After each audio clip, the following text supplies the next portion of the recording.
modelo procesal penal, el cual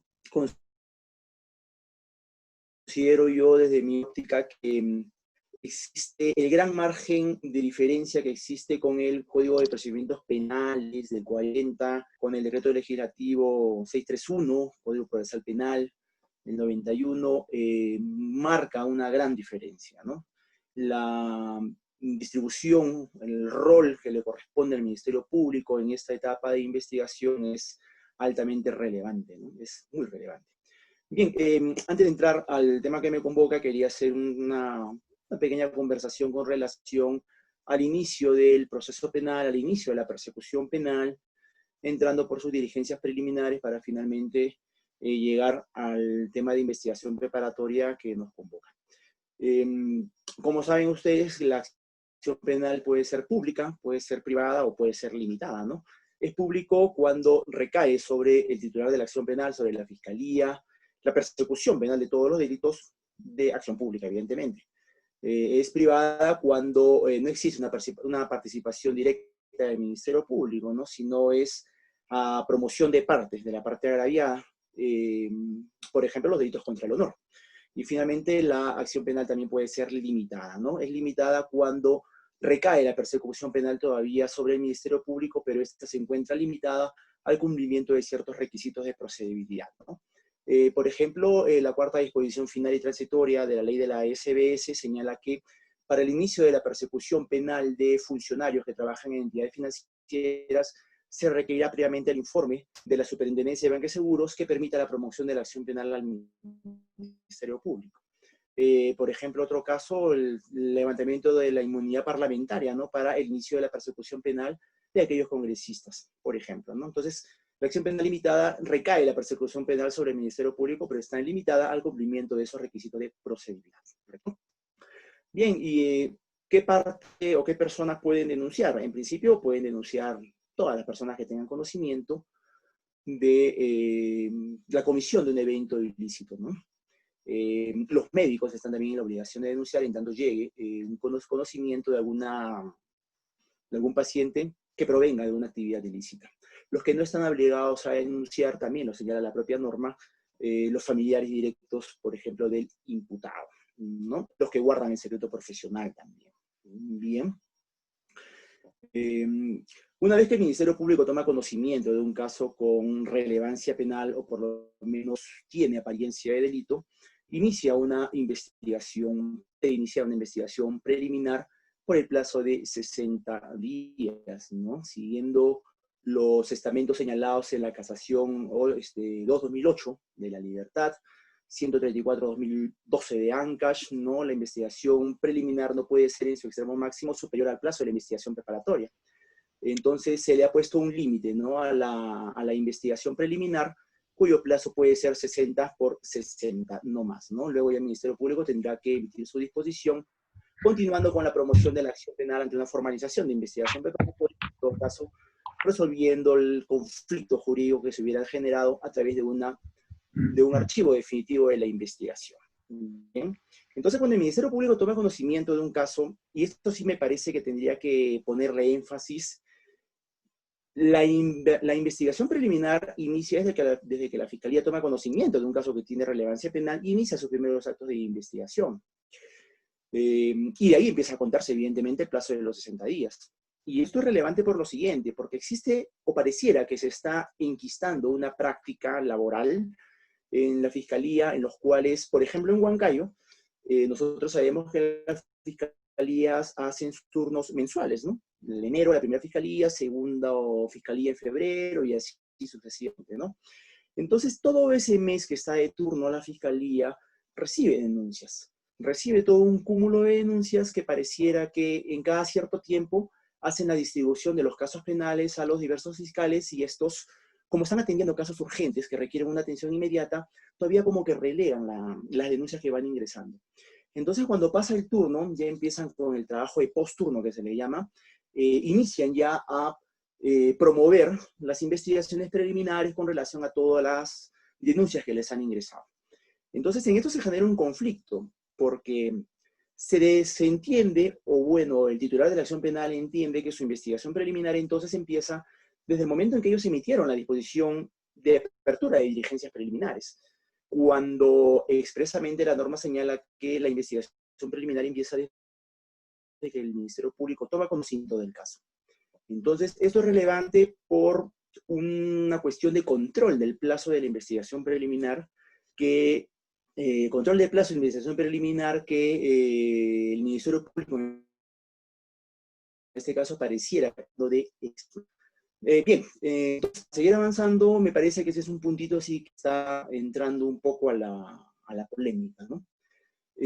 Bueno, una vez que el Ministerio Público, conforme también lo señala la Aclaración 134/2012 de ANCASH, el Ministerio Público tiene solamente la obligación de recabar aquellos elementos de convicción que le permitan verificar causa probable de la comisión de un evento delictivo, realizar aquellas diligencias que son urgentes, ¿no?, dentro de la investigación preliminar, para finalmente, si lo tiene, formalizar investigación preparatoria. Y formaliza investigación preparatoria. El Código Procesal Penal 4 ha recogido lo que señalaba expresamente el 77 del antiguo Código de Procedimientos Penales, ¿no? Formaliza esa investigación preparatoria cuando el hecho constituye delito, cuando se haya identificado al autor y cuando la acción penal evidentemente no haya prescrito. Bien. Ese es el escenario del penal para continuar con la promoción de la acción penal. Bien. Mención aparte, creo que también ya todos lo sabemos por cultura jurídica, el nuevo proceso penal, a diferencia de lo que ocurría con el Código de Procedimientos Penales, tiene tres etapas bien definidas, ¿no? La etapa de investigación, que se subdivide en dos fases, ¿no? La investigación preliminar y la investigación preparatoria propiamente dicha. La etapa intermedia, lo que no existía con el Código del 1940, el nuevo Código Procesal Penal se adhiere o se afilia al sistema de la obligatoriedad de la etapa intermedia, y finalmente el juicio oral, ¿no? En el Código del 40 solamente teníamos una etapa de instrucción y una etapa de juzgamiento, no existía una etapa intermedia. No fue sino hasta la emisión del Acuerdo Plenario 6-2009, en el cual se le obliga al tribunal, en este caso que con el Código 40 conocía ya las acusaciones, a que haga una revisión o una especie de control de las acusaciones, no permita trascender finalmente al juicio oral. Lo relevante es que, por lo menos en el Código del 40, a diferencia de lo que ocurre con el nuevo Código Procesal Penal, aún así exista una acusación defectuosa, igual el proceso penal tenía que pasar a juicio oral. Entonces, lo que nos dice el Acuerdo Plenario 2009 con relación a la revisión de la acusación, pareciera que solamente es un control de carácter formal, nada más que tendría que hacer el tribunal de cara a pasar el caso penal a juicio oral. Bien. Bien, una vez que el Ministerio Público ha identificado en debida forma al autor del evento ilícito, ese es un requisito necesario para poder viabilizar la promoción del proceso penal, un caso con relevancia penal tendrá que narrar la base fáctica de acción, y esta base fáctica de imputación va a vincular al Ministerio Público, a que se ciña con relación a ese factum que ha postulado en su de investigación preparatoria. Lo que no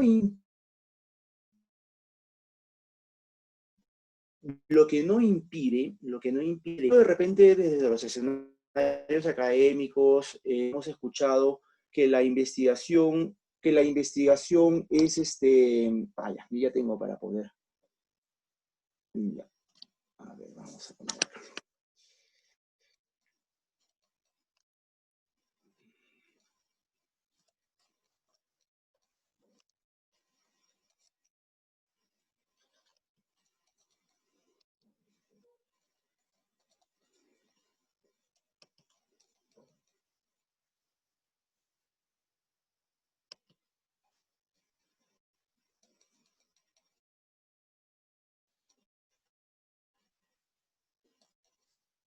Bien.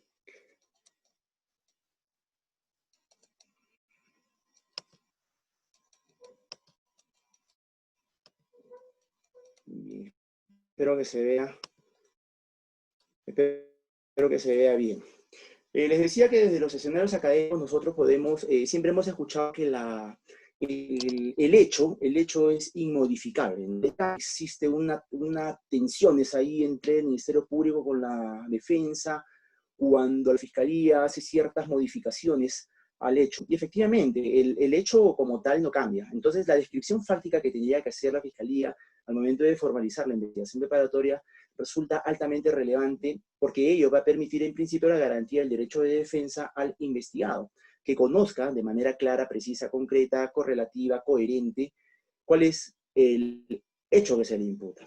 La calificación jurídica, nosotros sabemos también que es provisional, ¿no? Incluso lo señala también el Acuerdo Plenario 6-2009, la calificación jurídica siempre es provisional. Entonces, en función a cuando vaya evolucionando el caso, puede consolidarse el hecho. El hecho se puede consolidar, pero el hecho siempre va a ser el mismo. A mató a B desde el inicio de la investigación hasta el final del proceso. La forma como A mató a B y los instrumentos que utilizó para dar muerte, eso justamente la investigación va a permitir detallar en medida suficiente cómo se realizó el evento ilícito. ¿Ya? Con relación a la calificación jurídica, el tema sí es diferente, como le venía diciendo, esto puede ser motivo de modificarse en caso haya existido una errónea calificación jurídica por parte del Ministerio Público. Incluso la propia directiva, por acá la tengo, la 07-2012 de la Fiscalía de la Nación, le ha marcado el derrotero a la Fiscalía para que haga el cambio de la calificación jurídica en cualquier momento de la investigación. Si es que el fiscal en desarrollo de su investigación se da cuenta de que el hecho materia de imputación cae mejor en otro tipo penal, tendrá que emitir su disposición, ¿no?, de corrigiendo la calificación jurídica, y esta necesariamente tendrá que ser trasladada a todas las partes procesales. Bien. Bien, bueno, esto ya hemos ido avanzando. A ver, vamos a pasar esto por acá.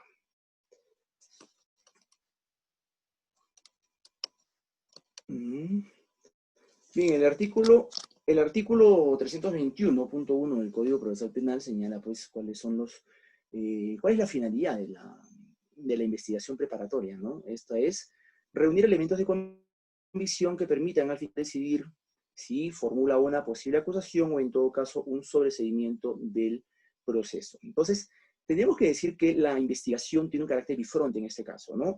Con el criterio de objetividad que, según la ley orgánica del Ministerio Público, corresponde actuar al fiscal, tendrá que recabar tanto elementos de convicción de cargo como elementos de comisión de descargo que le permitan finalmente consolidar su teoría del caso.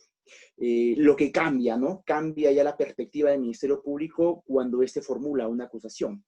Cuando el Ministerio Público formula una acusación, ya su tendencia ya no es criterio de objetividad, sino evidentemente acusador, y demostrar su acusación en juicio oral de cara a obtener una sentencia de condena, ¿no? Pero mientras estamos en etapa de investigación, todavía el Ministerio Público tiene que actuar con ese criterio de objetividad de cara a obtener actos de investigación de cargo o de descargo que le permitan finalmente declinar en la persecución penal a través de un requerimiento de sobreseimiento, ¿no? Y también la finalidad de la investigación preparatoria es, pues, darle la oportunidad al imputado para que, en atención al principio de la defensa afirmativa, pueda preparar su teoría del caso, ¿no? Pueda preparar su teoría del caso, presentar los elementos de convicción, los medios probatorios que tenga, para poder finalmente sustentar su casuística dentro del desarrollo del proceso, ¿no?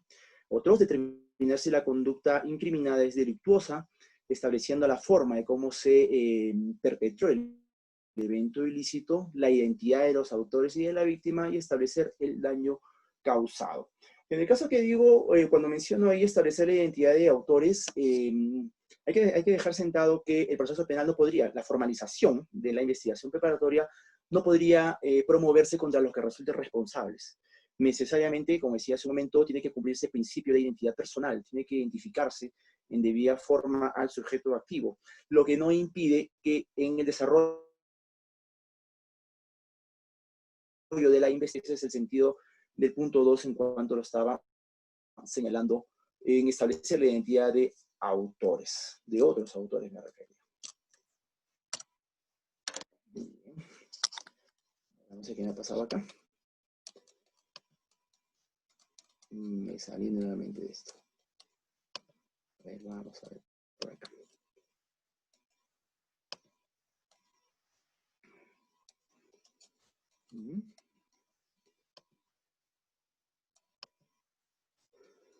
Montero Aroca señala que la finalidad de la investigación preparatoria no es preparar solo la acusación, sino también la actividad preliminar debe servir para lo que determina la inculpación, como también para lo que la excluye, lo que veníamos mencionando hace un momento, ¿no? Bien, por acá está, creo que no se ve muy bien. Vamos a ponerlo así, ¿no? Entonces, por lo menos es la visión que se le da a la investigación preparatoria o a la investigación en general, a la investigación en general, tanto reunir actos de investigación de cargo como reunir actos de investigación de descargo, ¿no? Y finalmente también darle la posibilidad a la defensa y también a la parte agraviada, porque recordemos que la víctima también es un sujeto procesal, ¿no es cierto? Y como sujeto procesal también tiene derecho de participar en el proceso penal de cara a obtener una sola línea, ¿no? Que sería la reparación civil. Bien. Bien, entramos por acá entonces. Bien, más allá del tema teórico, doctores, quería, bueno, avanzar con relación a ello y también plantear algunas problemáticas que, si bien es cierto no están plasmadas en la norma, merecen ser trabajados a través de un criterio de razonabilidad por parte de todos los operadores de justicia, ¿no? Una vez que el Ministerio Público formaliza la investigación preparatoria, conforme lo señala el artículo 3 del Código Procesal Penal, le corresponde al Ministerio Público entonces comunicarle esa formalización de investigación al juez de garantías, ¿no? Y así también notificarle a todas las partes procesales, porque desde ese momento el caso penal ya tiene relevancia jurisdiccional. Y al tener relevancia jurisdiccional, entonces, está sujeto a un control judicial. Recordemos que según el 339 del Código Procesal Penal, cuando el Ministerio Público formaliza investigación preparatoria, pierde la facultad de archivar de oficio la investigación preparatoria, ¿no es cierto? Y además también se suspenden los plazos de prescripción de la acción penal. Inicialmente, esta suspensión de la prescripción de la acción penal era entendido por los operadores de justicia que una vez formalizada la investigación, ya no podía el caso ser sobreseído por causales de extinción de la acción penal por prescripción. No fue sino a través del Acuerdo Plenario 3-2012 y de la casación, posteriormente ya 889-2016 de Cusco, donde la Corte Suprema hace una interpretación muy interesante con relación a este motivo de prescripción de la acción penal. En principio, ninguna persecución penal puede ser ilimitada. Entonces, de ahí nomás debiera entenderse que, si bien es cierto, se suspende la prescripción de la acción penal, pero esta no puede ser, pues, en forma ilimitada. Entonces, regresa nuevamente el Código Procesal Penal con la prescripción penal ordinaria y la prescripción penal extraordinaria, ¿no? En tanto se cumpla el plazo de la pena máxima más la mitad, estaríamos ante la prescripción extraordinaria y ahí sí podría operar la prescripción independientemente de lo señalado en el 339 del Código Procesal Penal.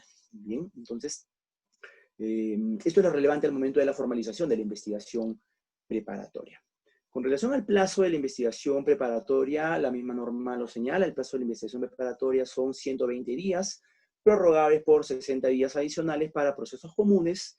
Procesos complejos son 8 meses, que puede ser prorrogado por decisión judicial, por el juez de garantías, por 8 meses adicionales. En el caso de delitos cometidos dentro de la criminalidad organizada, 36 meses, que también puede ser prorrogados por 36 meses adicionales, también por decisión jurisdiccional. La única forma que tendría el Ministerio Público para ampliar su investigación sería en el proceso común, solamente por 60 días adicionales, en tanto haya formalizado investigación preparatoria por 4 meses o 120 días. Bien. Ahora, sobre este escenario se presenta una situación.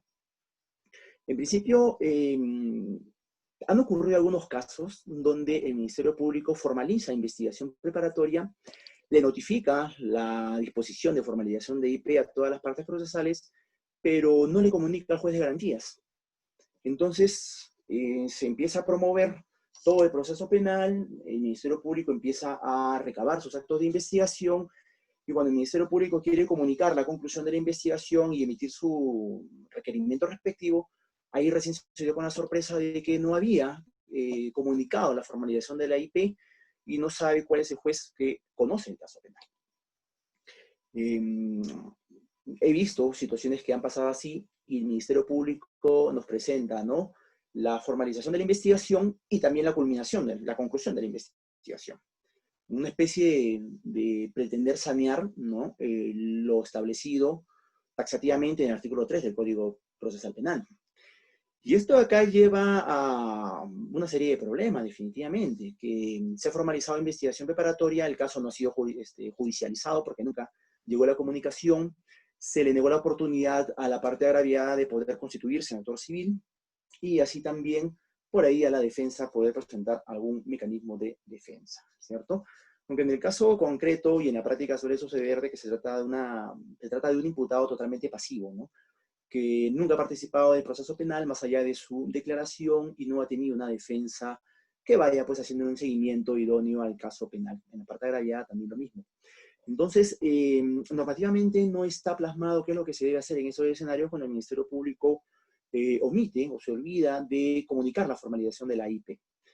En este caso, doctores, por lo menos lo que se suele trabajar en la práctica es, si bien es cierto, nos comunican la formalización de la IP y también nos comunican la conclusión de la IP, lo que estamos haciendo es correr el traslado a todas las partes procesales de la comunicación de la formalización de la investigación preparatoria y darle un plazo razonable para que estas partes puedan presentar lo conveniente a su teoría del caso. Darle la oportunidad a la parte agraviada de que ésta pueda constituirse como actor civil, tiene en consideración lo que señala el artículo 100 del Código Procesal Penal, ¿no?, que el único momento para constituirse como actor civil es justamente dentro de la investigación preparatoria. Entonces, lo que estamos haciendo por lo menos en práctica judicial en diferentes cortes, y creo que Huancayo tampoco es la excepción, es darle un plazo razonable de unos 3 días por lo menos a las partes procesales para que estos informen lo conveniente con relación al proceso penal ya judicializado, ¿no? Lo que no sería muy recomendable porque traería una consecuencia de un exceso del plazo de la investigación es que desde el momento que presentaste la formalización de la IP en forma retrasada, de ahí para adelante contar los 120 días. Estaríamos hablando de un promedio de 8 meses de investigación, situación que no es razonable, ¿cierto? Entonces, además, el control del plazo de la investigación está sujeta a las partes procesales por principio dispositivo. No podría el juez de garantías señalar un plazo que vaya más allá de lo que las partes procesales desean, ¿no? Entonces, lo que se está haciendo en la práctica es darle un plazo al investigado, parte agraviada, tercero civil, etcétera, para que estos informen lo conveniente con relación a la formalización de la IP. Y si está pasado ese plazo, no hay ninguna acción por parte de estas partes procesales, se tiene pues por comunicada la conclusión de la investigación y se notificará a las partes procesales la conclusión de la investigación y de ahí los 15 días para que el Ministerio Público pueda pues emitir su requerimiento respectivo ya en etapa intermedia. Bien.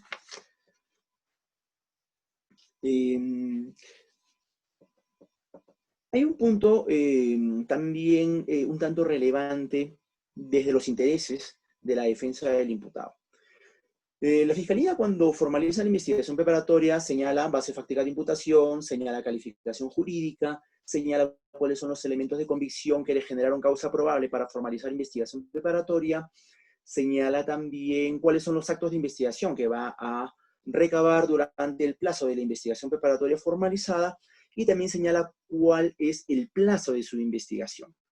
Recordemos que 4 meses es el tope máximo. El Ministerio Público puede hacer un uso de un plazo mucho menor, evidentemente.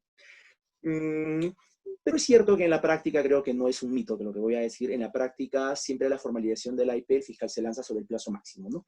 4 meses de investigación preparatoria y empieza a trabajar, a mover todo su equipo de investigación.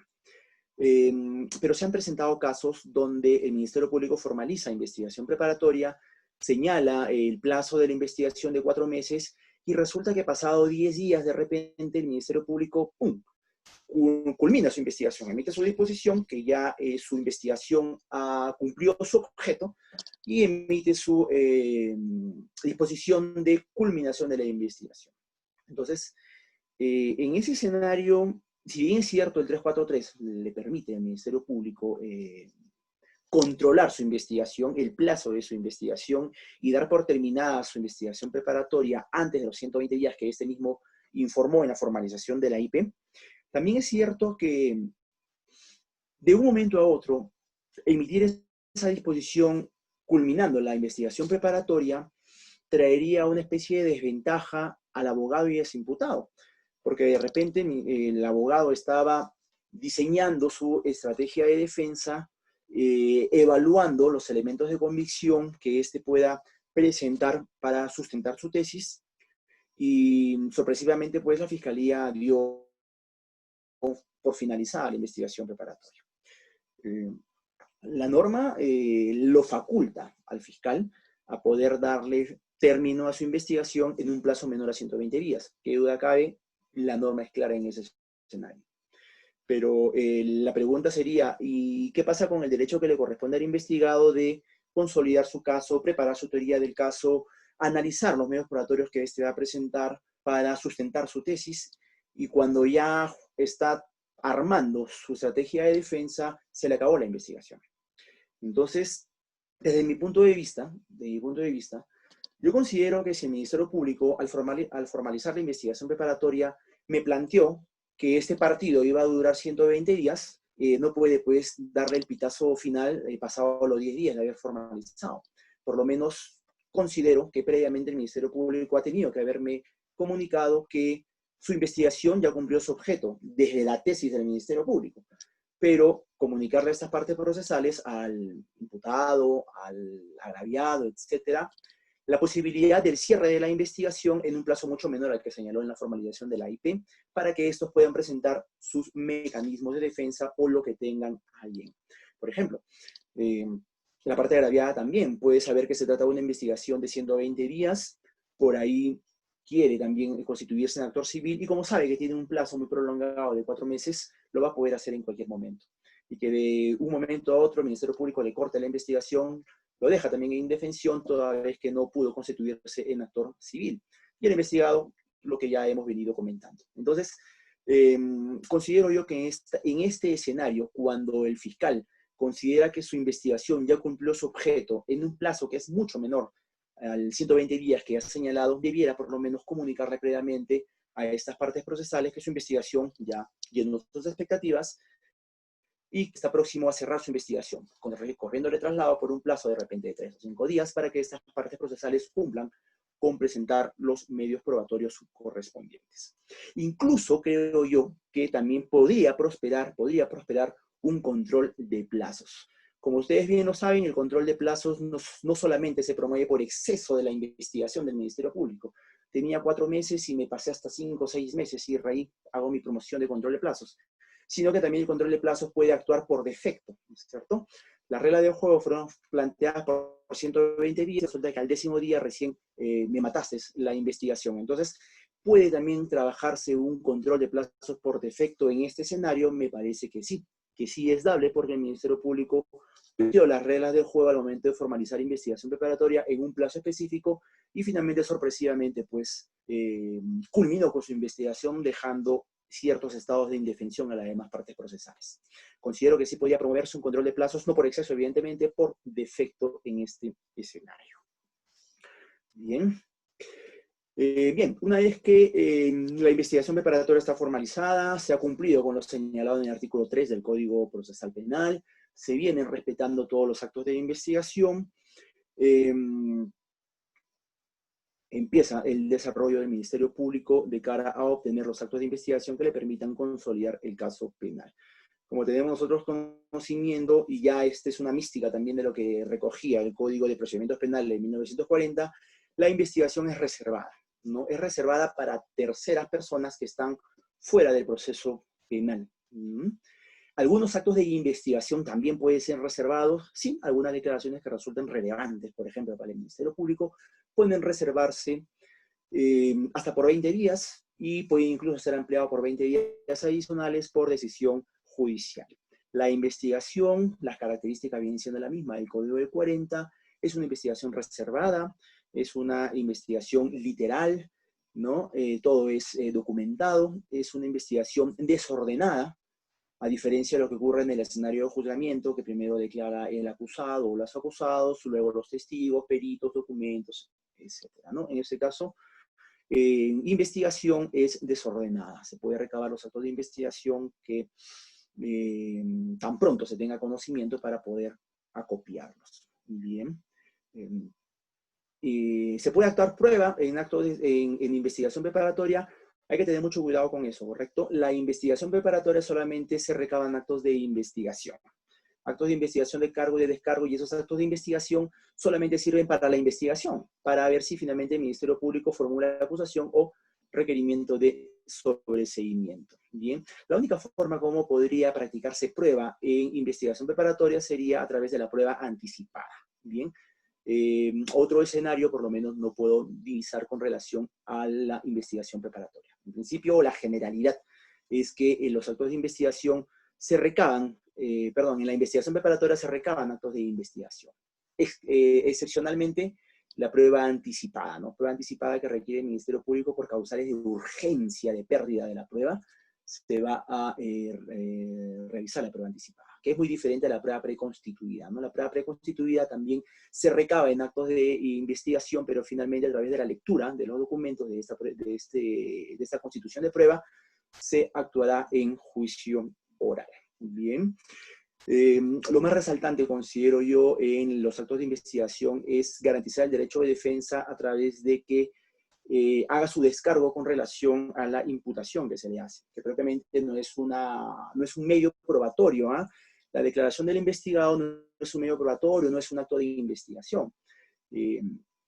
Lo ha señalado la Corte Suprema, el Tribunal Constitucional, que inicialmente pues la declaración del imputado tenía una doble finalidad, ¿no? Defenderse de los cargos, ¿no?, que se le imputan a través de la declaración, porque ese es el momento exclusivo que el imputado tiene para poder responder a los cargos que son materia de imputación, y en el Código del 40 se decía que también sirve como medio de prueba para poder fundamentar una sentencia. En el caso en concreto, en el nuevo modelo procesal penal, el investigado, al no ser una fuente de prueba personal, su declaración no podría ser considerada como un acto de investigación. Una fuente de prueba personal puede ser un testigo, ¿no es cierto? Y el medio de prueba va a ser, pues, evidentemente, su declaración, y esa declaración testifical sí puede servir. En el caso del investigado, no. El investigado hay que tener mucho cuidado con eso. El investigado no es una fuente de prueba personal, consecuentemente no puede ser un medio probatorio. Es el momento oportuno, propicio, para que éste haga su descargo con relación a la imputación. Bien.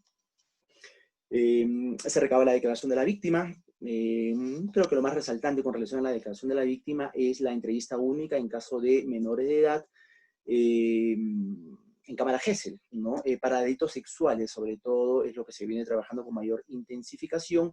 Y ahora último, con la adaptación de la ley 30.364, ley de violencia familiar, tan de moda últimamente, por cierto, esos delitos, que ha incrementado la carga procesal excesivamente, soy sincero. Creo que andan por ahí con los delitos de omisión a la distancia familiar, si no es un poco más todavía. También se practica en entrevista única. Bien. Testificales, periciales, respetando siempre los postulados en el artículo 172 y siguientes del Código Procesal Penal. Confrontaciones. Yo considero, les doy mi punto de vista, yo considero que existen algunos actos de investigación que, si bien es cierto la norma no limita su producción en investigación preparatoria, resultarían siendo algunas inútiles por el momento en que se realizan. Por ejemplo, confrontaciones. Las confrontaciones que se realizan en investigación preparatoria frente al fiscal, nada más, y los abogados defensores, únicamente va a generar una convicción fiscal. Pero como nosotros sabemos, la confrontación pues tiene que persuadir al tribunal que va a decidir, ¿no? Entonces, la norma no lo prohíbe. Se puede realizar esas confrontaciones en sede de investigación preparatoria, pero me parece que su relevancia extrema y el objeto de esa confrontación para que genere mayor inmediación y convicción finalmente, sería pues en el escenario de juicio ante el tribunal y viendo si es necesario llevar una confrontación a juicio oral, porque por ahí puede ser que mi jugador, mi testigo o mi perito, por ejemplo, no vaya bien preparado a ese escenario, ¿no? Esta es una estrategia esta es una estrategia del caso penal. Si es que yo tengo por ahí un testigo que sé que en una confrontación se me puede caer, es mejor pues ni ofrecerlo, ¿no? Porque de repente pues no tiene ese ímpetu para pararse en una confrontación. Una confrontación pues implica la imposición de tu carácter, de tu criterio, ¿no? Para poder finalmente pues demostrar que lo que tú dices es cierto y no lo que dice la otra persona. Mención aparte también merece comentarles con relación a periciales. Se han dado muchos casos donde se ha cuestionado la ratificación del perito en sede de investigación preparatoria. El perito emitió su reconocimiento médico, vamos, de integridad física, integridad sexual, etcétera, y es el Ministerio Público quien lo convoca a la sede de investigación para que éste se ratifique del contenido, firma, explique la metodología, explique las conclusiones de ese informe pericial. Entonces, ha existido cuestionamientos con relación a ese acto de investigación, señalando pues, que el escenario de la ratificación no sería en sede de investigación preparatoria, sino sería en sede de juzgamiento. Y evidentemente, como les mencionaba hace un momento con la confronta, sí, el escenario ideal sería pues que ese perito vaya a la sede de juicio, le explique al tribunal que va a sentenciar cuál ha sido la metodología de trabajo, sus conclusiones, lo que encontró y lo que plasmó en su informe pericial. Despeje algunas dudas, sobre todo con relación de los términos que usan los médicos, que son un poco difíciles a veces para nosotros, y ese sería el escenario ideal. Pero la norma, al no prohibirle ese acto de investigación de la ratificación pericial en sede de investigación, no habría parámetros para poder desestimar ese acto de investigación. Es más, yo considero que le serviría al Ministerio Público, en algunos casos, llamar al perito que ha hecho este informe para que le explique en mejor medida cuáles son sus conclusiones, porque finalmente esto le va a generar eh, una mejor visión del caso penal para poder acusar o finalmente para poder sobreseer. Bien.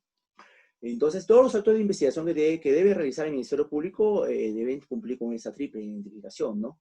Que sean pertinentes, que sean útiles y también sean conducentes al momento de llevarlos al escenario de juzgamiento. Y esos son los actos de investigación que el Ministerio Público debe impulsar, aquellos que son pertinentes y útiles y que sean conducentes cuando vayamos a juicio. La defensa también tiene una absoluta libertad de ofrecer los medios operatorios que considere pertinentes. Pero ojo, aquí sí hay un tema, que el Ministerio Público, como es el que controla su investigación, el Ministerio Público también hace un control de los medios probatorios que ofrece la defensa. Entonces, ¿qué es lo que pasa cuando el abogado defensor del imputado ofrece medios probatorios o sobreabundantes o desde la perspectiva del Ministerio Público impertinentes o inútiles? Entonces, si bien es cierto el derecho de defensa es ilimitado, la norma también ha puesto un escenario en que los medios probatorios que tú, abogado defensor del imputado, debas presentar deben ser pues pertinentes y útiles. Entonces, el Ministerio Público puede hacer un control de admisibilidad de esos medios probatorios, ¿correcto? En tanto el Ministerio Público desestime el ofrecimiento de algunos medios de prueba que han presentado el abogado del imputado, etcétera, deberá de... Doctora. No, doctor, disculpe, ¿podría aceptar los alumnos que están inscritos para la sala? ¿Qué es lo que tengo que hacer? Al lado derecho, ¿Ya? donde somos participantes,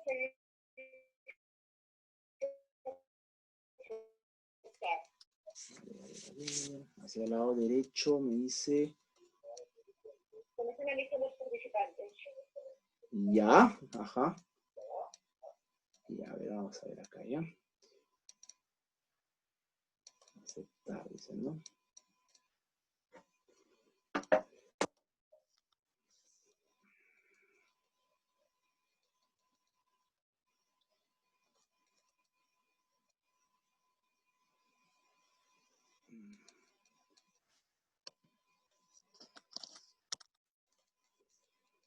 Participantes, 26. Dice invitar. Admitir todo, ¿no? Admitir. Ya, perfecto. Ya está, ¿ya? Listo, muchísimas gracias. Ya, no se preocupe, doctora, gracias. Bien.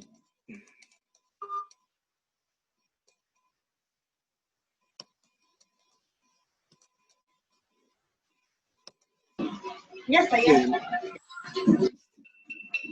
Bien, entonces, decíamos con relación a aquellos medios probatorios. A ver, decíamos que con relación a aquellos medios probatorios que ofrece la defensa técnica de los investigados son controlados por el Ministerio Público. Un favor, me parece que hay un audio por ahí que está activado. Si tuviera la gentileza de poder desactivarlo. Estoy trabajando con audífonos y los oídos a veces se alteran un poco. ¿Ya? Gracias. Cuando el Ministerio Público desestima aquellos medios probatorios que son ofrecidos por las partes procesales, necesariamente deberá informar esto al órgano jurisdiccional, porque finalmente un juez de garantías tendrá que hacer un control de admisibilidad de esos medios probatorios para su actuación en el escenario, ¿no?, de la investigación preparatoria. Y esto es relevante por lo siguiente, porque, doctora Cecilia, ¿usted está con el audio prendido? Sale con tu nombre. Oh, ¿qué importa ya? Doctora, por favor, ¿podría desactivar su audio? Que la estoy escuchando fuerte y claro.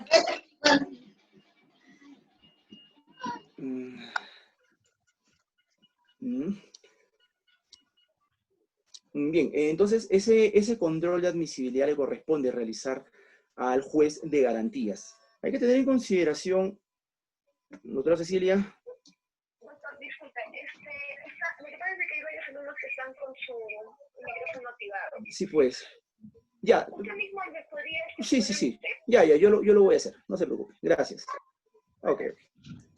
Y eso resulta relevante que tenga que pasar por un control de admisibilidad del juez de garantías por lo siguiente. Valgan verdades que el escenario de la investigación es como un partido de fútbol. Tienes un contrincante, tienes un rival, ¿no es cierto? Entonces, en ese caso, pues, el Ministerio Público a veces no quiere actuar algunas diligencias porque irían en contra de su tesis, o podría debilitar el objeto de su investigación con un pensamiento únicamente a acusar. Entonces, para la tesis del Ministerio Público, ese va a ser un medio probatorio, pues, impertinente. No me va a permitir acreditar nada. Pero para la tesis de la defensa sí va a ser relevante. Entonces, ese control de admisibilidad de los medios probatorios por parte del juez de garantías me parece que es relevante, ¿no? Y finalmente, la decisión jurisdiccional tendría, pues, que actuarse, tendría que desestimarse el ofrecimiento de este medio de prueba. Lo que no implica, por ejemplo, en caso se desestime un medio probatorio que ofreció el abogado defensor por impertinente de repente, o por sobreabundante, puede ofrecerse nuevamente en el escenario de juzgamiento para su actuación correspondiente, ¿no? Pero hay que tener en consideración también que el mismo juez que le ha desestimado eso en etapa de investigación preparatoria también va a hacer el control de la acusación y también tendrá que hacer el control de admisibilidad de los medios probatorios, ¿no? Bien, y esos son los actos de investigación que se pueden realizar en todos los escenarios. Es el momento oportuno, es el momento propicio también para que la Fiscalía incorpore el tercero civilmente responsable en el caso de personas jurídicas o personas naturales que tengan una intrínseca vinculación con el imputado y con el hecho delictivo, y también a la parte agraviada, ¿no? También a la parte agraviada es el momento oportuno para que ese se pueda constituir en actor civil y también postular su pretensión indemnizatoria. Bien. Y dentro del desarrollo de la investigación, 4 meses, decíamos que el Ministerio Público tiene esa facultad de ampliar su investigación por 60 días adicionales. Esa ampliación por 60 días adicionales va a tener que ser necesariamente antes del vencimiento de los 120 días naturales, ¿correcto? Ojo, siempre son 120 días, son naturales, ¿correcto? O calendario, como se quieran llamar, según lo ha señalado la Casación 66-2010 de 1, conforme al 427.4 del Código Procesal Penal. Bien. A ver. Bien, a ver, ¿en qué momento culmina la investigación preparatoria? Se han generado posturas diferentes con relación al vencimiento de la investigación preparatoria, que esto ya ha sido dilucidado por la Corte Suprema en la Casación 613-2015, ¿no? Y también otros pronunciamientos de la primera sala penal de la Corte Suprema de Justicia en el expediente 04-2016, el caso de la doctora Ana Julca, por cierto, ¿no? Hay una constitución de actor civil. La Sala Penal Nacional, que ve delitos de crimen organizado, corrupción de funcionarios, en el expediente 031-2017, incidente 3, también ha hecho un análisis con relación al cumplimiento de la investigación preparatoria. Entonces, bajo este escenario, ¿cuándo culmina la investigación? Tenemos una primera postura, ¿no? La investigación culmina con el solo vencimiento del plazo de la investigación preparatoria. Yo formalicé investigación preparatoria el 1 de enero del año 2020, marzo, abril, a mayo, el 1 de mayo del año 2020 debe estar cumpliendo automáticamente. Segunda postura, la investigación preparatoria entonces culmina cuando es el fiscal quien le pone fin a la investigación a través de la emisión de su disposición, dando por culminada la investigación preparatoria. Una tercera tesis, no, la investigación preparatoria vence cuando el fiscal le comunica al juez de garantías la conclusión de la investigación preparatoria. Bien. Una cuarta tesis, la investigación preparatoria culmina cuando todas las partes procesales son notificadas en debida forma con la disposición o resolución judicial, perdón, que tiene por comunicada la conclusión de la investigación preparatoria. Esta última tesis ha sido que ha recogido la Corte Suprema y la Sala Penal Nacional que ve delitos contra la criminalidad. Señala que el momento en que culmina la investigación preparatoria es el momento en que las partes procesales son notificadas con dicha resolución que da por finalizada la investigación. Y esto se genera a raíz de un caso muy simpático. Se estaba siguiendo un caso penal donde el Ministerio Público concluyó con la investigación, ¿no? Y justo al día siguiente que concluye con la investigación, el actor civil presenta su solicitud de constitución en actor civil. Cuando el actor civil presenta por mesa de partes su solicitud de constitución en actor civil, todavía no había sido notificada con la disposición fiscal de culminación de la investigación preparatoria o con la resolución judicial que tiene por comunicada la conclusión de la investigación. Entonces, el actor civil presentó desde su tesis dentro del plazo todavía de la investigación. Y esto genera todo un desarrollo de estas cuatro posturas. ¿En qué momento entonces culmina la investigación preparatoria? Con el solo vencimiento del plazo legal de la investigación, cuando el fiscal emite su disposición dando por finalizada la investigación, cuando el fiscal le comunica al juez, y la cuarta postura, la que se adopta, es cuando las partes procesales notificadas en debida forma con esta conclusión de la investigación. Y eso fue un motivo para declarar nula una resolución judicial y otorgarle el plazo correspondiente al actor civil para que éste pueda constituirse en actor civil. Está muy simpático hasta ahí, pero vamos a la realidad. Huancavelica, Huancayo, la zona centro, y creo que no solo la zona centro, en varios lugares del país, tiene una geografía muy accidentada. No es raro que a veces el imputado no se apersone con abogado defensor. Entonces, todos los actos procesales se notifican al domicilio real, o se vendrían notificando al domicilio real.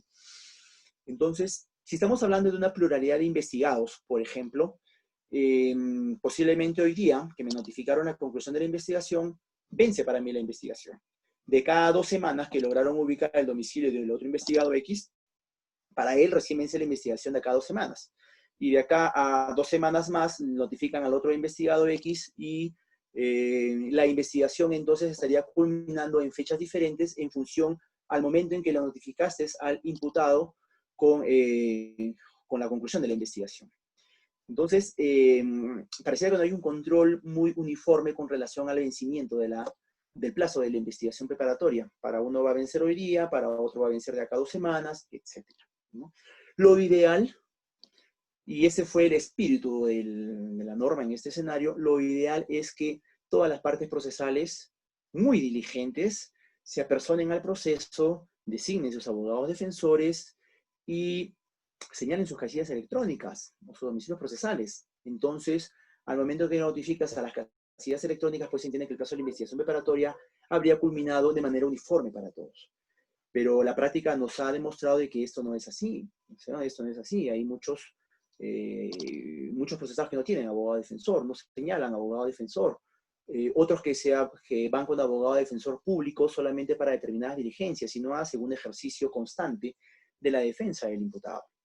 Entonces, esto en la práctica podría generar ciertas tensiones en relación al vencimiento de la investigación preparatoria, ¿no? Yo sería de la tesis, y me inclinaba yo por la otra posición, soy sincero, respetando con absoluto parecer lo que dice el Ministerio, lo que dice la Corte Suprema, pero si el Ministerio Público es el director de su investigación, si el Ministerio Público mediante decisión unilateral es quien formaliza investigación preparatoria, ¿no es cierto? No requiere ni siquiera una admisibilidad esa disposición fiscal, solamente el juez de garantías tiene por comunicada nada más la formalización de la IP. Lo que no, es muy diferente a lo que ocurría con el Código 40, ¿no? Recordarán ustedes, con el Código 40 se formalizaba la denuncia respectiva y el juez emitía su auto de apertura de instrucción, y cuando no consideraba, su auto de no lugar abrir instrucción. En este caso, no, con el nuevo Código Procesal Penal, no es así.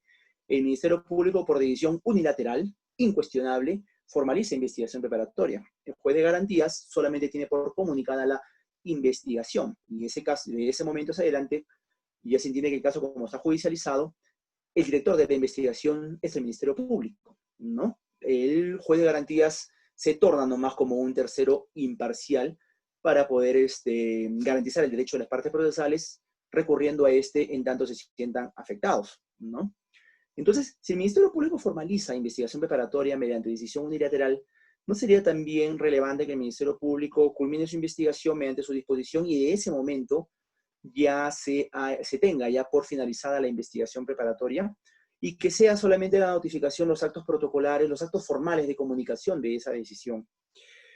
Desde mi óptica, yo podría considerar de que esa sería la mejor forma de darle fin a la investigación, con la emisión de la disposición de conclusión de la investigación. Y solamente ya las notificaciones serían los actos protocolares formales de comunicar esa decisión al Ministerio Público. Más aún, si la parte procesales pues han tenido todo el tiempo de la investigación preparatoria para que presenten sus mecanismos de defensa. Pero esa es la tesis que se viene manejando ahora, que la investigación preparatoria culmina desde el momento en que las partes procesales son notificadas en debida forma con la conclusión de la investigación. Bien.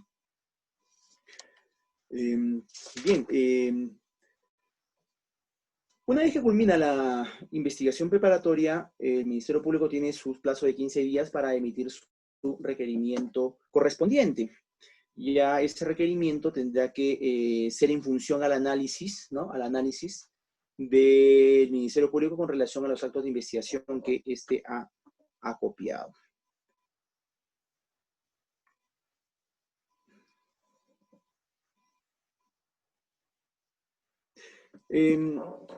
Hay un tema más que me gustaría tocar, y me parece que ya estoy casi con la hora por ahí para terminar. Nosotros creo que hemos internalizado y sabemos que la investigación preliminar la puede conducir de manera directa el Ministerio Público desde su despacho, o también la puede delegar, ¿no? La puede delegar a la policía cuando requiera, ¿no? Requiera ciertos aspectos que merezcan la intervención policial. Ahora yo preguntaría, ¿y la investigación preparatoria formalizada también se le puede delegar a la policía para que estos continúen realizando los actos de investigación correspondientes, como una especie de descongestionamiento de la carga procesal, de la carga que lleva el Ministerio Público, la carga laboral que lleva el Ministerio Público? Si nosotros revisamos el 332 del Código Procesal, el 322 del Código Procesal Penal, señala justamente la intervención policial, ¿no? Para identificar al investigado u otras diligencias que resulten relevantes con intervención policial, en diligencias preliminares. Y el 330 me parece que termina de cerrar la idea del legislador en este escenario. que sí se puede realizar una intervención del Ministerio Público en investigación preparatoria, formalizada, evidentemente. Me parece que en preliminares no hay ninguna duda, ¿no? En investigación preparatoria formalizada, me parece que también estos artículos 322 y 330 del Código Procesal Penal no lo niegan, tácitamente admiten de que la investigación preparatoria formalizada pueda ser también llevado en sede policial. ¿Por qué? Porque los actos de investigación que realiza el Ministerio Público son propias de la investigación y no tienen carácter jurisdiccional, salvo aquellas decisiones que sí tengan carácter jurisdiccional en la que necesariamente pues, tendrá que verificarse ya en sede del juez de garantías, ¿no? Entonces, no hay ningún impedimento de que el Ministerio Público, aún así haya formalizado IP, pueda delegarle la carpeta para que la policía venga, continúe realizando los actos de investigación. Necesariamente, sí debe contar con la presencia del Ministerio Público cuando se realicen esas diligencias, evidentemente, y la notificación respectiva a todas las partes procesales para garantizarle su derecho de intervención en el proceso penal. Bien. Independientemente de ello, y creo que para cerrar ya, ¿qué pasa cuando sobrepasó el plazo de la investigación y el Ministerio Público no le da término a la investigación preparatoria, ¿no? Si nosotros vamos al artículo 334.2 del Código Procesal Penal, hay un procedimiento, ¿no? Antes de llegar al juez de garantías requiriendo control de plazos, instando control de plazos.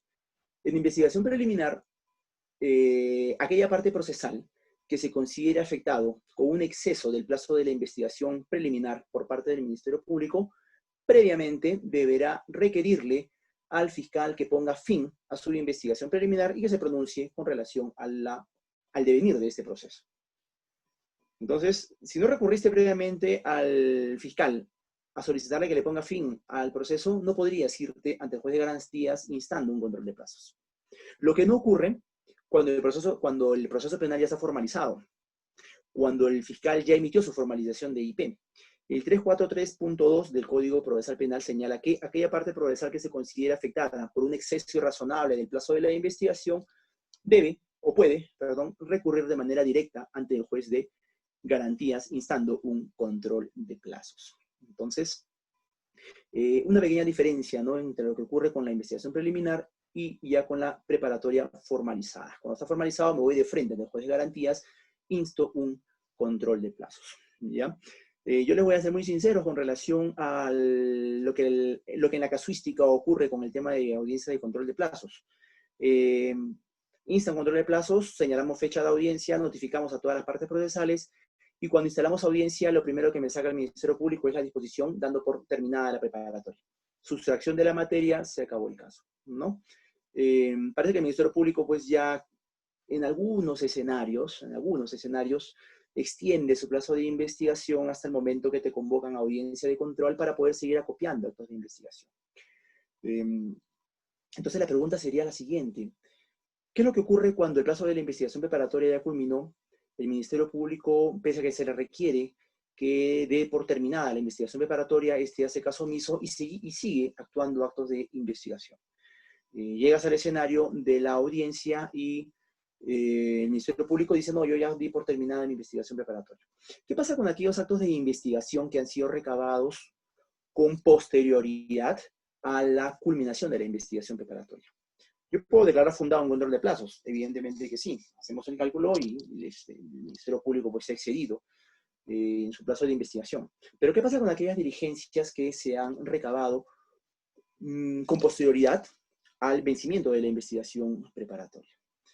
Por lo menos la norma y lo que he podido yo revisar, no hay ninguna causal de invalidez de esos actos de investigación para que sean excluidos del acopio de los actos de investigación recabados por el Ministerio Público.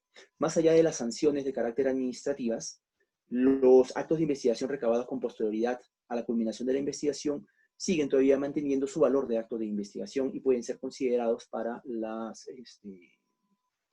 requerimiento que tenga que hacer el Ministerio Público en etapa intermedia.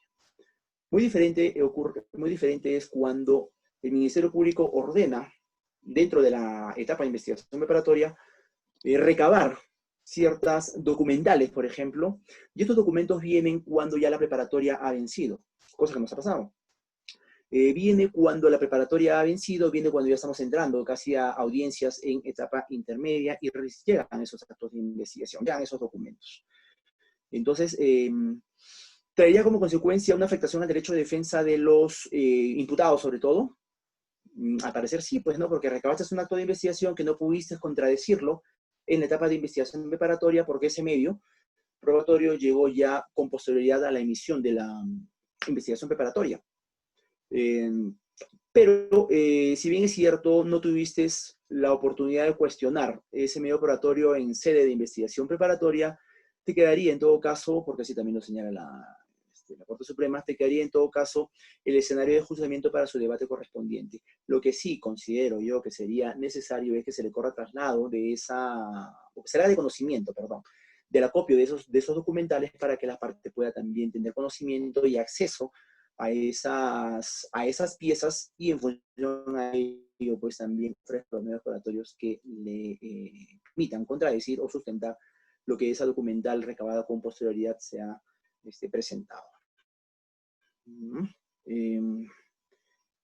Bien, yo les agradezco su tiempo. No sé si después de esto viene ruedas de preguntas o cómo será la dinámica del desarrollo del diplomado. La doctora Cecilia creo que está por ahí también. Gracias.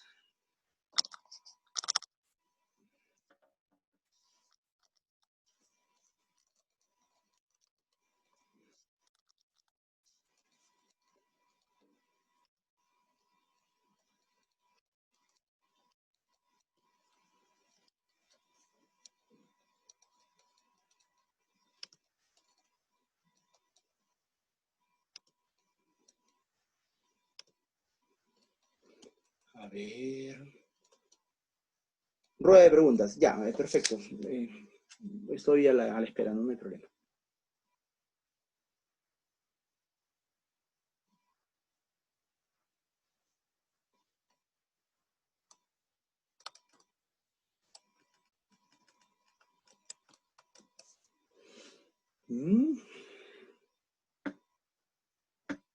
Me parece que el domingo por la tarde nos ha dejado un poco, ¿no?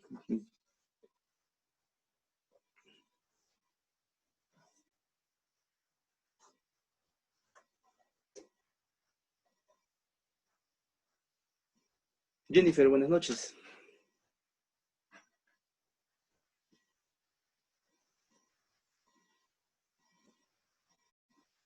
Ah, ya.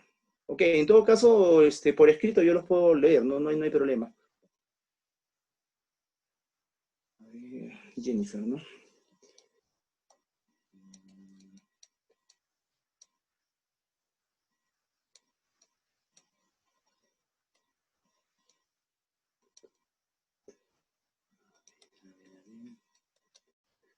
Ahí familiarizándonos con esta nueva tecnología. Jennifer, a ver, Jennifer, acá está.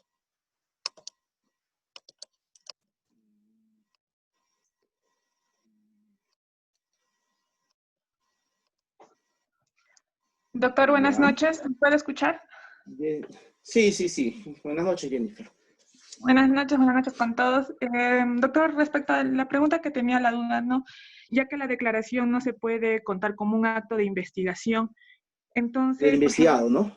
Ajá, claro, del investigado. Entonces, si el investigado se declara o presenta una declaración diciendo que es culpable, ¿cómo se manejaría este tipo de declaración?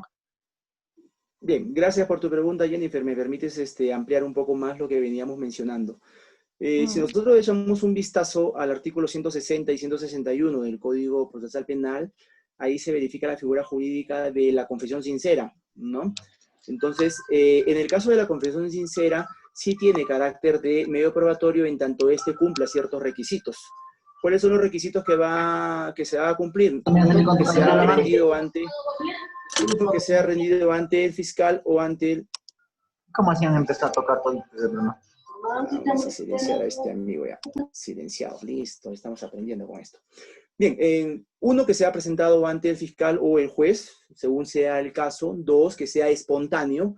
Y tres, que permita, pues, que la declaración de este imputado que se declara culpable nos traiga un aporte para poder consolidar el caso penal. Entonces, si bien es cierto, la premisa es que la declaración del imputado no tiene carácter de medio de prueba, sí lo tiene en cuanto éste confiesa la comisión de un delito. Y si ustedes revisan incluso el Código Penal, perdón, el Código Procesal Penal, en el libro de actos de investigación figura ahí la confesión del imputado. Entonces, en ese escenario sí la situación va a cambiar. La declaración del imputado, en tanto este niegue cargos, desvíe información, etcétera, no tiene carácter de medio probatorio, solamente es un acto de defensa del investigado. En tanto se trata de una confesión, el tema sí va a cambiar, Jennifer, y ahí sí va a poder ser considerado siempre y cuando se cumplan con los requisitos señalados en el 161 del Código Procesal Penal. Gracias. Rildo, te escucho, doctor.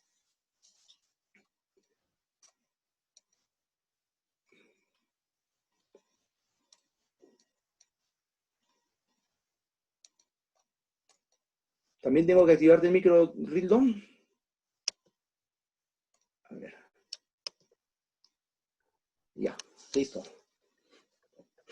Otro, muy buenas noches. Buenas noches. Primeramente, felicitarle por su ponencia y igualmente saludar a toda la sala. La consulta que tengo, doctor, es en un caso donde que el fiscal ya ha sobreseído el caso, sin embargo, el juzgado observó el requerimiento de sobreseimiento y lo elevó, ¿no? En consulta, la sala, al superior. claro, consulta, así es. Ya. Sin embargo, la sala afirmó que debería nuevamente el fiscal no designar otro fiscal para que pueda formular nuevamente el requerimiento de acusación. Si no mal recuerdo, creo que le dan un plazo de 15 días, pero le dan un plazo. Ajá. Sin embargo, en la realidad, este plazo ya pasó. Bueno, he visto expedientes que están, que el superior le devolvió hace medio año o un año entero. Yeah. En este caso, doctor, ¿cómo se puede hacer o qué procede?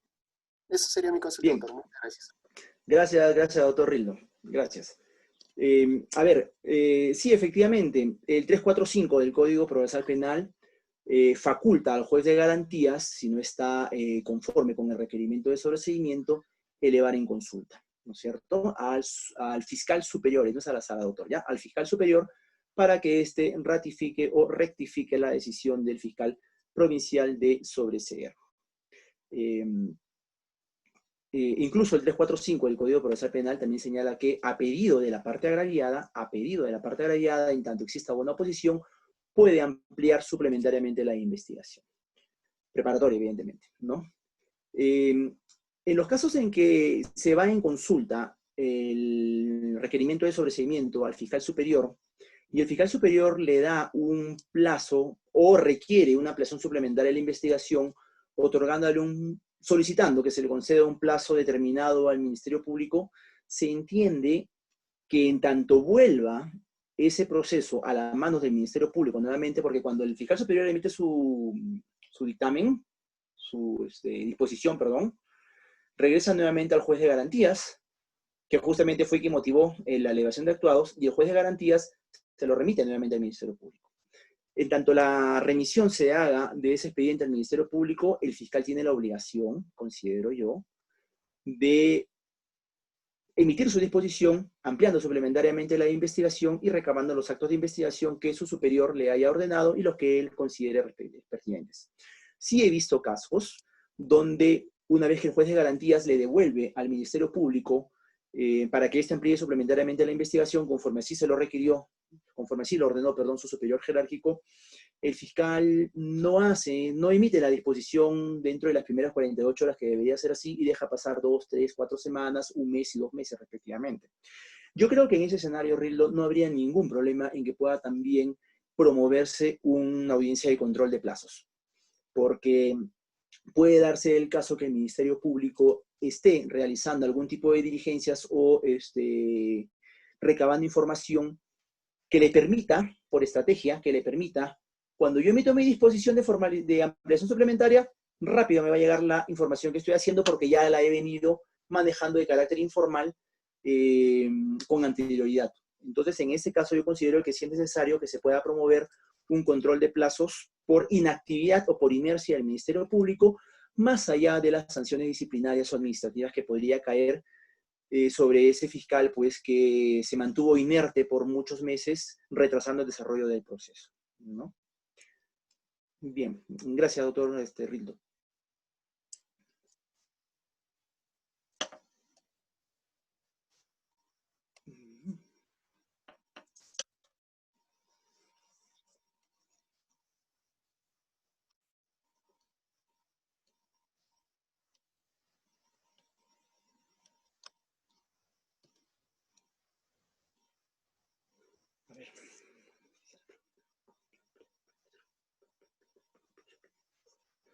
Doctor, ya, a ver, acá hay una pregunta. Dice, buenas noches, quisiera preguntar si es posible ampliar de manera extraordinaria la investigación preliminar por un plazo suplementario fuera del máximo legal. Estamos hablando de investigación preliminar, ¿no?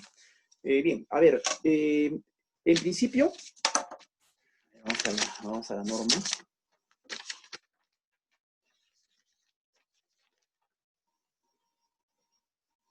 El 334 del Código Procesal Penal señala, en el inciso 2, que el plazo de la investigación preliminar es de 60 días. Bien.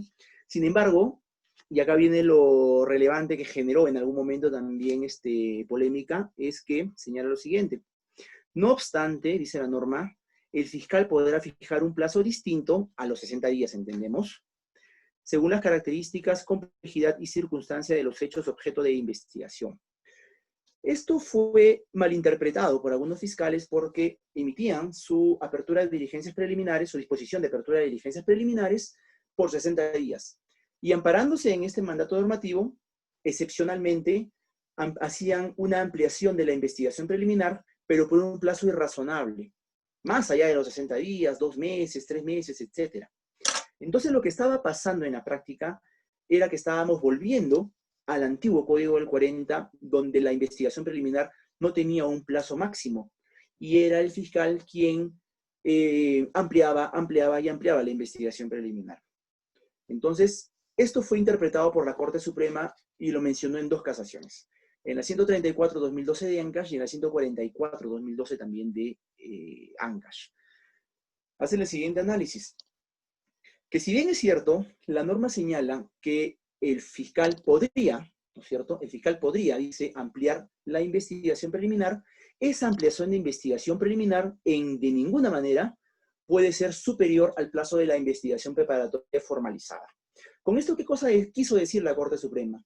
Que si bien es cierto, el 334 te faculta a hacer una apertura de diligencias preliminares por 60 días, solamente podrías ampliar por un máximo de 60 días adicionales, y con eso estarías haciendo 120 días, que justamente es el plazo de la investigación preparatoria. Bien. Posteriormente, la misma Corte Suprema completa lo que quiso decir en esa casación 134. Dice, si este fue el análisis para las investigaciones de proceso común, entonces esta interpretación debe entenderse también para delitos complejos y de criminalidad organizada. Delitos complejos, plazo de investigación preliminar, 8 meses por 8 adicionales. 8 meses, ¿correcto? Entonces, se le puso una traba al Ministerio Público para que éste no pueda ampliar de manera irrazonable su investigación preliminar basada en este fundamento. Además, la casación 311 del año 2012 ha precisado también que el objeto de las diligencias preliminares es justamente para recabar actos de investigación que sean de actuación urgente, y que en tanto eso se cumpla, ya el Ministerio Público tendría en todo caso que formalizar investigación preparatoria en caso llegue a causa probable. Lo que suele pasar en la práctica es que el Ministerio Público utiliza el plazo máximo de las preliminares para recabar todos los actos de investigación que tenga bien, y de ahí hacia adelante ya irse con una preparatoria un poco más holgada, un poco más suave, en lo que corresponde su actividad de recabar actos de investigación, ¿no? O en algunos otros escenarios, un fiscal muy diligente podría o formular acusación directa, o hubo un proceso inmediato con los actos de investigación que yo recabé durante este periodo. Bien. Si nos permite, podría ampliar un poco más respecto... A ver, me dicen, si nos permite, podría ampliar un poco más respecto al control de plazo. Y si este podría acarrear al archivo definitivo de un caso. Vamos. El control de plazos tiene una sola finalidad, un solo objetivo. Controlar el plazo de la investigación que está bajo el dominio del Ministerio Público, en tanto el fiscal, teniendo conocimiento que su investigación preparatoria o preliminar ya ha vencido, continúa realizando actos de investigación. La consecuencia de que se declare fundado un control de plazo, en preparatoria, por ejemplo, solamente va a ser que se declare fundado, le ordeno al Ministerio Público que culmine con la investigación, que le ponga fin a su investigación preparatoria, y se le otorga 10 días, ya no 15, 10 días para que emita su pronunciamiento de etapa intermedia, sea acusando o sea sobreseyendo. De ninguna manera el control de plazo fundado podría acarrear a un archivo del proceso o a un sobreseimiento. No, eso de ninguna manera, que no es la mística. Ustedes recordarán, oyendo un poco al comentario de la pregunta que me hacen, ustedes recordarán en el Tribunal Constitucional, en más de un proceso declaró fundado habeas corpus por afectación al plazo razonable de la investigación. El que se me viene a la mente es el caso Chacón Málaga, por ejemplo, ¿no? Pero eso fue tramitado con el Código del 40. Entonces, con el Código del 40, el Tribunal Constitucional hace una interpretación muy simpática con relación a la consecuencia de declarar fundado un habeas corpus por afectación al plazo razonable de la investigación. 1, ordenar el sobreseimiento del proceso. 2, que esta afectación al plazo razonable se vea reflejada al momento de la imposición de una pena con una reducción del quantum de la pena. Y 3, bueno, las responsabilidades de carácter disciplinarias que le corresponda en este caso al juez, ¿no? Porque en esa época pues era el juez quien controlaba la instrucción y el proceso penal. Con el nuevo modelo procesal penal ello no es así. Lo único que traería sería consecuencia nada más una responsabilidad de carácter administrativa, disciplinaria del fiscal, pero no traería como consecuencia un archivamiento definitivo del proceso penal sin pronunciamiento sobre el fondo. Tenemos que tener en consideración que las formas de concluir los procesos penales son mediante resoluciones judiciales que se pronuncian sobre el fondo de la litis. Gracias, doctor. Rindo.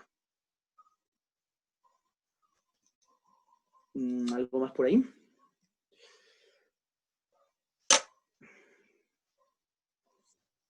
A ver, claro, la pregunta fue realizada porque... A ver, dice la pregunta fue realizada porque he observado que para el proceso común, que tiene como plazo máximo 120 días, para la investigación preliminar, en un caso concreto, la parte denunciante, el agraviado, entiendo, solicitó elevación de actuados hasta en 2 oportunidades, y en esta última ya había vencido el máximo legal. Ah, sí, efectivamente. En el caso de la diligencia, gracias por tu pregunta, doctor.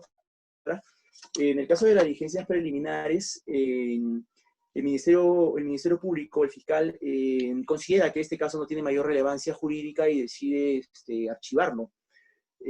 Antiguamente, o la ley orgánica de Poder Judicial lo denominaba recurso de queja excepcional, ¿no?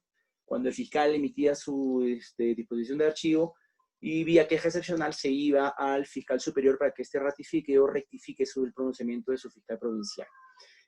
Actualmente el Código Procesal Penal le denomina requerimiento de elevación de actuados, ¿no? Requerimiento de elevación de actuados dentro de los 5 días de haberse emitido esa disposición de archivo de la investigación preliminar. Sí.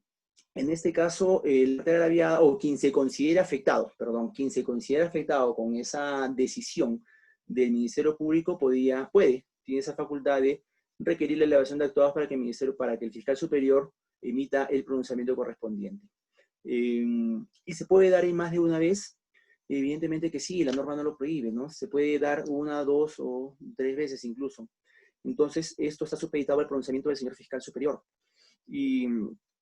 Y es cierto que el plazo de la investigación ya ha vencido. Y aquí hay un punto, y le agradezco la pregunta para poder tomarlo en consideración también, aquí hay un punto que no ha sido tratado por la norma, por lo menos en los enunciados normativos, no lo vemos, tampoco recuerdo por lo menos haber visto alguna casación o algún pronunciamiento de la Corte Suprema con relación al plazo de la investigación preliminar en este escenario. El Ministerio Público generalmente agota sus plazos de investigación 60 más 60 de ampliación, agota su plazo de investigación y emite su disposición de archivo. Cuando esto se va al fiscal superior, el fiscal superior le otorga, ¿no es cierto? ¿Sabes qué? Anda, sigue investigando por 60 días más. Entonces, ese plazo de 60 días más, ¿cuál sería el amparo legal de ese plazo que te está dando tu fiscal superior, que te está dando el fiscal superior para que tú continúes investigando? Normativamente no existe ese plazo adicional. Debiera de desprenderse de la facultad correctiva que tiene el fiscal superior para cumplir con el objeto de la investigación, otorgándole ese plazo adicional. Entonces, la interpretación, por lo menos, a la justificación de ese plazo excepcional, que no está normativamente señalado, sería con esa potestad que tiene el señor fiscal superior para poder ordenarle a su fiscal provincial que continúe investigando. Evidentemente, eso sí, considero que el plazo de la investigación excepcional que le está dando su fiscal superior debiera de ser mucho menor al plazo que el fiscal provincial ya se ha tomado, 60 más 60, para poder cumplir finalmente con el desarrollo de la investigación, ¿correcto? Quiero seguir ahondando un poquito más con relación a esta pregunta. ¿Qué es lo que ocurre en el caso de que el fiscal archiva una investigación por falta de elementos de convicción, por falta de medios de prueba que le permitan generarse causa probable para formalizar la investigación preparatoria?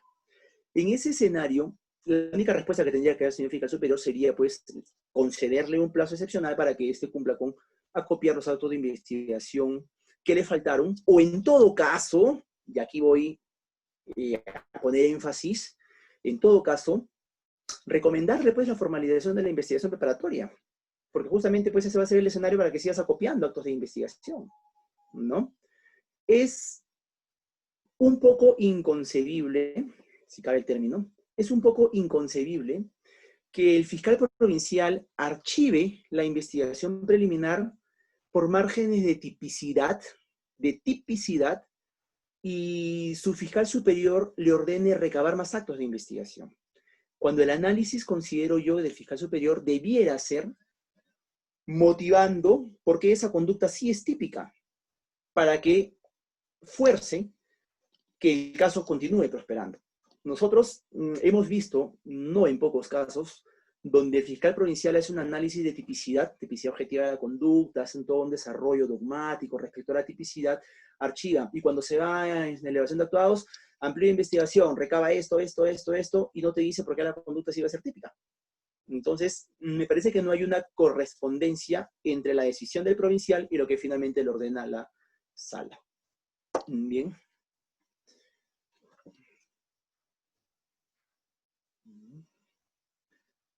¿Algo más por ahí, chicos? O nos vamos todos a ver Cuarto Poder.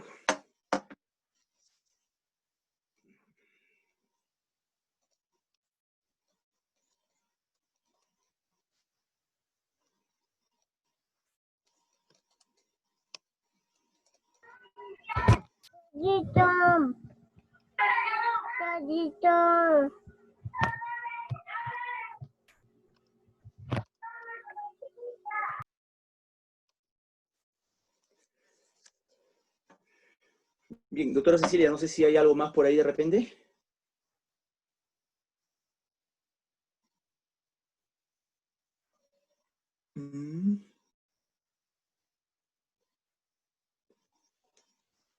Bien, chicos, si no hay nada más, doctores, yo les agradezco su presencia, su participación. Saludar nuevamente a la institución que nos ha convocado el día de hoy. Y para cualquier otra conversación, como dijo la Cecilia al inicio, trabajo yo en la Corte de Huancavelica, en el segundo juzgado de investigación, y atento siempre a sus comentarios, a cualquier debate de tipo académico, ¿no? Eso es lo importante del derecho y creo que es lo bonito del derecho, ¿no? Que se generan los debates jurídicos en cualquier fuero o en cualquier escenario. Y creo que es sobre eso debemos de prepararnos los abogados, más allá de lo que diga el texto o el enunciado normativo, a interpretar la norma y saber aplicarla, ¿no? Dice, y doctor, pasado los 120 días, el superior puede ordenar un plazo suplementario. Pasado los 120 días, ¿te refieres a la preparatoria? Sí, por supuesto que sí. Pasados los 120 días, culmina la preparatoria, igual el fiscal emite su requerimiento de sobreseimiento y puede discrepar, el juez de garantías lo eleva y el fiscal superior puede solicitar un plazo extraordinario, ¿no?, de la investigación preparatoria. También delimitando los márgenes de razonabilidad de ese plazo para que finalmente el Ministerio Público pueda, pues, el señor fiscal provincial pueda cambiar su perspectiva de sobreseimiento posiblemente, ¿no? Posiblemente. Algo muy sencillo. La única forma de cómo se podría elevar ese requerimiento de sobreseimiento es igual con el 345. Lo mandamos en consulta porque el juez de garantías discrepa con el pronunciamiento del fiscal superior o como consecuencia de una oposición que ha promovido a la parte agraviada, ¿ya? Bien, muchas gracias por todo. Muchas gracias a todos por su atención. Buenas noches. Gracias.